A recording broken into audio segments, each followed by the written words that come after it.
గూడూరు మండలంలో 3వ రోజు మహిళా దినోత్సవం జరుపుకుంటున్నాము.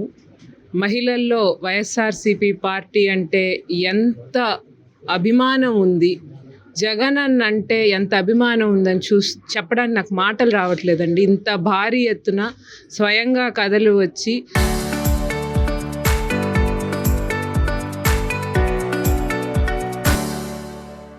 ప్రతిపక్షంలో ఉండంగా 3 రోజులు వరుసగా మహిళా దినోత్సవం చేసుకున్నామంటే అది ఆడవాళ్ళకి వైఎస్ఆర్సీపీ పార్టీ మీద ఉన్న నమ్మకం, కూటమి ప్రభుత్వం మీద పూర్తిగా విరక్తి అనే చెప్పుకోవాలి. ఈరోజు మనం చూస్తున్నాం, నెల్లూరులో నేనే 2 ఇన్సిడెంట్లు 10 రోజులు, ఒక పక్క మహిళా దినోత్సవం జరుపుకుంటున్నాం, 10 రోజులు మహిళా దినోత్సవం ఉందనంగా 2 ఇన్సిడెంట్లు. ఏమన్నా కొంచెమైనా పోనీ ఆ ఇన్సిడెంట్ల గురించి పట్టించుకున్న వాడున్నాడా? దాని గురించి ఏమైనా న్యాయం చేసిన వాడున్నాడా? బయట జిల్లాల గురించి మాట్లాడుకుంటే ముఖ్యమంత్రి ఉన్నటువంటి కాన్స్టిట్యుయెన్సీకే దిక్కు లేదు. అక్కడే ఇష్టారాజ్యంగా జనాలు ఉన్నారు. అక్కడే ఆడవాళ్ళ మీద ఎట్లు పడితే అటు ఇబ్బందులు పడుతున్నారు అని అంటే, మన నెల్లూరు జిల్లాలో గంజాయి మద్యం కేసులు రోజుకొకటి, ఎవ్రీడే. ఇది మన కళ్ళారా కనిపిస్తుంది. మాట్లాడితే దాని మీద కేసులు పెడతారండి. మళ్ళీ ఆడవాళ్ళ మీద కేసులు పెడతారా? మహిళల్ని దాడులకి గురి చేస్తారా? మహిళలు అత్యాచారం అవుతుంటే వాళ్ళని గాలికి వదిలేస్తారా? ఇవన్నీ చేసి మళ్ళీ మేము కూటమి పాలన బ్రహ్మాండంగా ఉందని చెప్పి మీ డప్పా మీరు కొట్టుకొని మీరు మాట్లాడుకొని వెళ్ళిపోతే సరిపోతుందా? ఆడవాళ్ళు మీరంటే ఎంత విసిగిపోయి ఉన్నారు. వాళ్ళే ఎదురు తిరిగేటువంటి పరిస్థితి. ఈరోజు వైఎస్ఆర్సీపీ పార్టీ ఆడవాళ్ళకి అండగా నిల్చున్నామని ధైర్యంగా చెప్తున్నాం. ఎందుకంటే మహిళలకి ఏదన్నా ఇబ్బంది వస్తే మీ దగ్గరికి రావట్లేదు, ప్రభుత్వం దగ్గరికి రావట్లేదు, పోలీసుల దగ్గర రావట్లేదు, మా దగ్గరకు వస్తున్నారు. అమ్మ మాకు ఈ అన్యాయం జరిగిందని చెప్తున్నారు. ఎంత సిగ్గుచేటు! Failure of government, failure of police శాఖ వాళ్ళు చేయవలసిన పనులు తప్ప మిగిలిన పనులు చేస్తుంది. గవర్నమెంట్ పోలీస్ శాఖని వాళ్ళ సొంత లాభానికి ఉపయోగించుకుంటుంది. కాబట్టి ఈ పరిస్థితికి వచ్చింది. ఈరోజు మహిళలు చంద్రమండలం దాకా వెళ్ళగలుగుతున్నారు. నేను సవాల్ విసురుతాను, ఈరోజు కూటమి ప్రభుత్వంలో ఇంటి నుంచి అడుగు బయట పెట్టమనండి. ఈరోజు జగన్ అన్న మాకు అండగా ఉన్నారు, మా నాయకులు మాకు అండగా ఉన్నారు. ఈరోజు గూడూరులో వస్తే అందరూ చెప్తున్నారు, మురళన్న అండ ఉంది కాబట్టి మేము ధైర్యంగా ఉండగలుగుతున్నామమ్మా, లేకపోతే కూటమి పాలనలో మేము ఏ రకంగానూ ధైర్యంగా జీవనం సాగించలేము అని చెప్పి.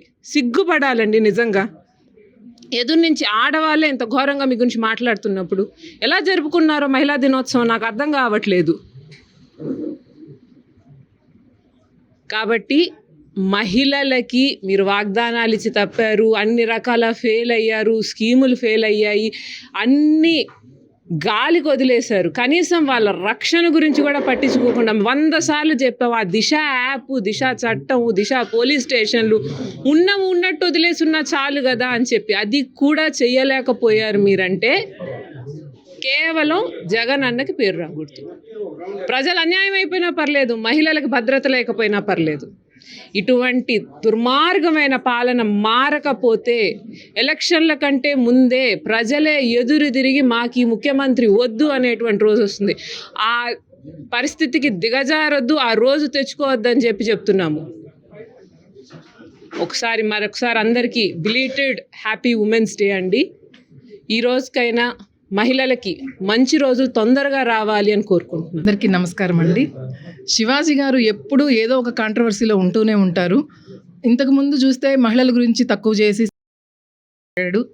మాట్లాడకూడదు, ఆల్రెడీ మీకు చాలామంది చెప్పున్నారు.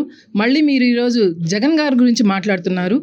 మా జగనన్న గురించి మాట్లాడేంత అర్హత కానీ స్థాయి కానీ మీకు లేదు. మీ సినిమాలు మీరు చేసుకోండి, మీరు వాటిని ఎట్లయినా సరే ఏ రకంగా అయినా ముందుకు తీసుకెళ్ళండి. సినిమాల పరంగా మీరు ఎట్లా యాక్ట్ చేసినా కూడా మేము ఎవరైనా చూస్తున్నామో చూడలేదో ఏదైనా సరే అది జనాల ఇష్టం. మీరు ఏదైనా జనాలకి ఇష్టరకంగా ఉండేటి యాక్టింగ్ చేయండి, కానీ మీరు సినిమాలు చేసుకోండి. కానీ జగనన్నని మాట్లాడే స్థాయి కానీ జగనన్న మాట్లాడే అర్హత కానీ మీకు లేదు.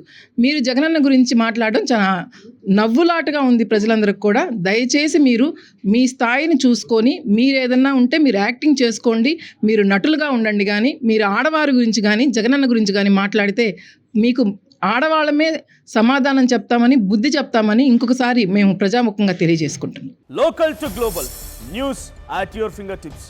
మీ చేతిలో ఒక ఆయుధం. Download Raa TV app. India legend Ravi Prakash is back.